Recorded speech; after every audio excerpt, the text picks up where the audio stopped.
Hey, my name is Robert. Welcome back to Fight Pics. This is episode 15, and today I'm going to be covering Fabio Wardley versus Daniel Dubois.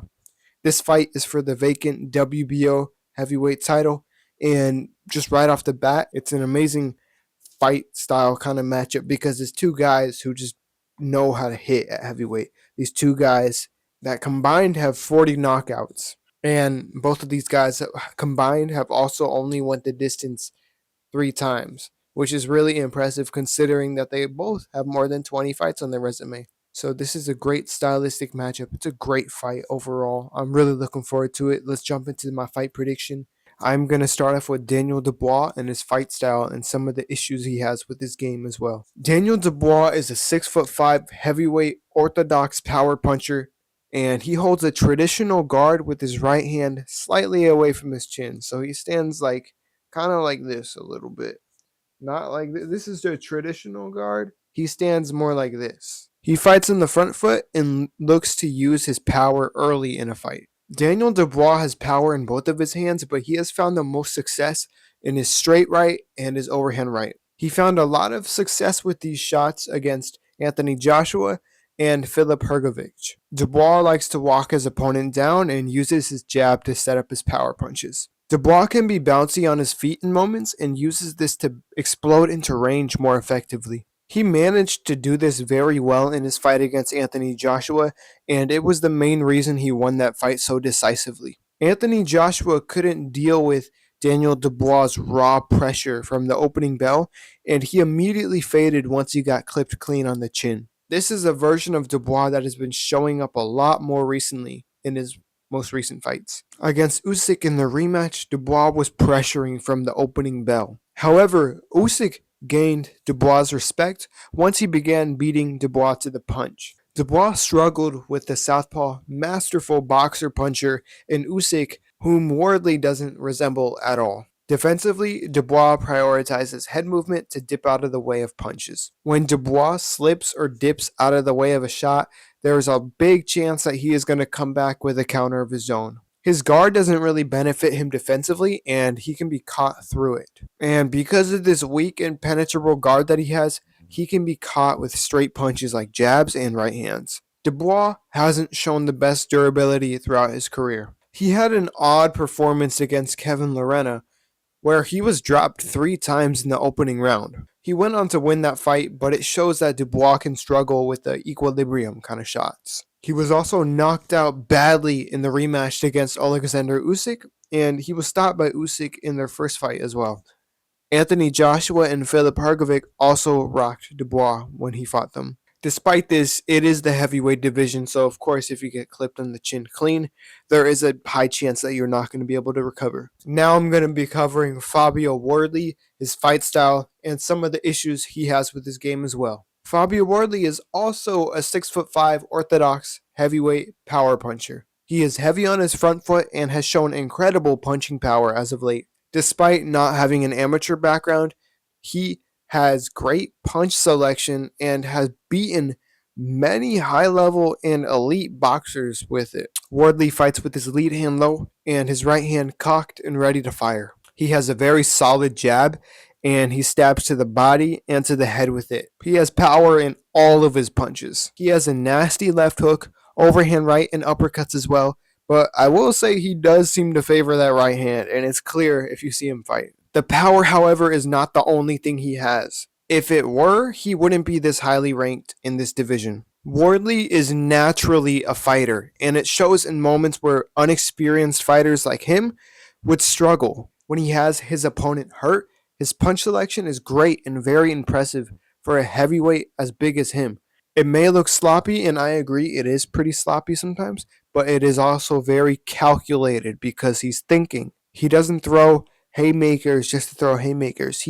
He's thinking as he's throwing these shots. He mixes in uppercuts and hooks of all variations when he sees openings. He found a lot of success with this when he fought Joseph Parker. Despite Parker's attempts to defend flurries like this, Wardley was always able to land around the guard and continue the momentum he had. Wardley's also very good with counters. Throughout his career, he has shown that he can slip a punch and make the most of the openings his opponents leave for him. He's actually pretty quick with these shots, and it is very impressive. Wardley struggled against Justice Hooney because of Hooney's boxing ability and his movement. Hooney was also beating Wardley to the punch most of the time in this fight, which limited Wardley's countering ability. Whenever Hooney stood still, Wardley found his most consistent success. However, we know how this fight ended. Fabio Wardley is a great counterpuncher, and he is an underrated one as well. He stopped Justice Hooney with a one-punch KO counter,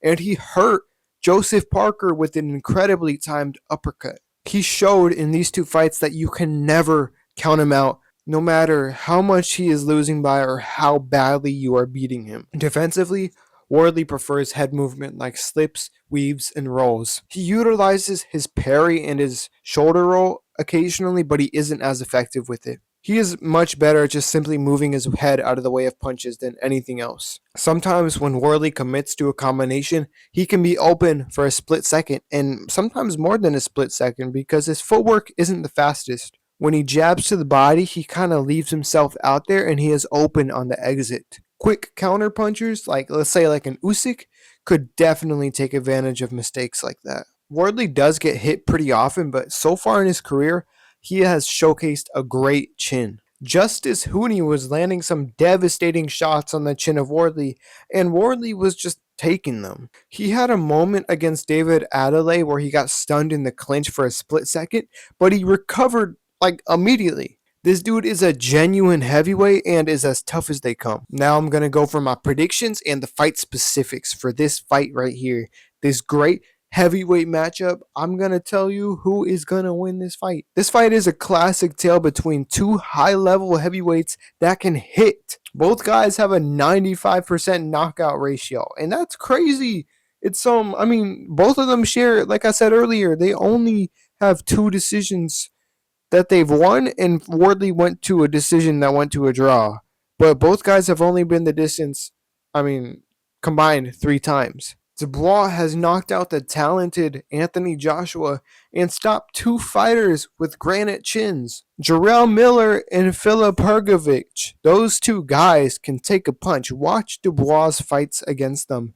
They were taking some big punches, and we know Dubois can hit. Sure, those 2 wins weren't as devastating as the Joshua one, but they were still TKOs and very impressive. Wardley, on the other hand, has stopped tough veteran Joseph Parker and talented Justice Hooney. He's also stopped a guy with a good chin as well. Fraser Clark, that dude can take a punch. And despite Clark having a good chin against everyone else he fights, Wardley knocked him out cold and put a dent in his skull in the rematch. In my mind, the one thing that separates these 2 fighters are their bad performances. Wardley was losing his 2 most recent fights before he won. Joseph Parker and Justice Hooney were both outworking and outlanding Fabio Wardley with power punches. Wardley showed, though, that he can never be counted out. He rallied for late finishes in both of these fights. He stopped Hooney in the 10th round and stopped Joseph Parker in the 11th. Dubois' poor performances have all come by stoppage. Usyk knocked him out twice, and Joe Joyce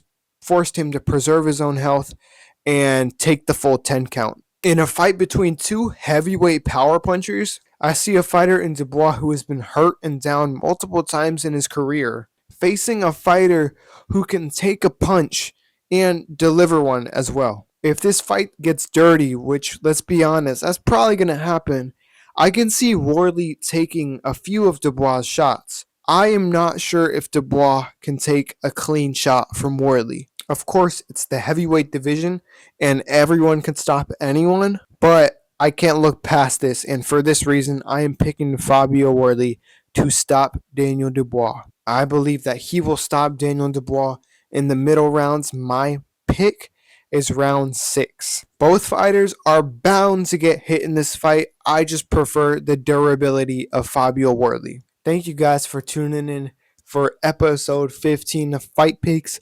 This fight is gonna be great. It's a heavyweight scrap. It's in the UK. I'm sure, I don't know what venue it is in, but it better be in one of their big stadiums because this fight is gonna deliver. I don't see any way it does not deliver. I'm really looking forward to it. Let me know who y'all got in the comments. It's a close fight. I just think Wardley is going to be able to take more of Dubois' punches. Thank you for watching once again. See y'all next time.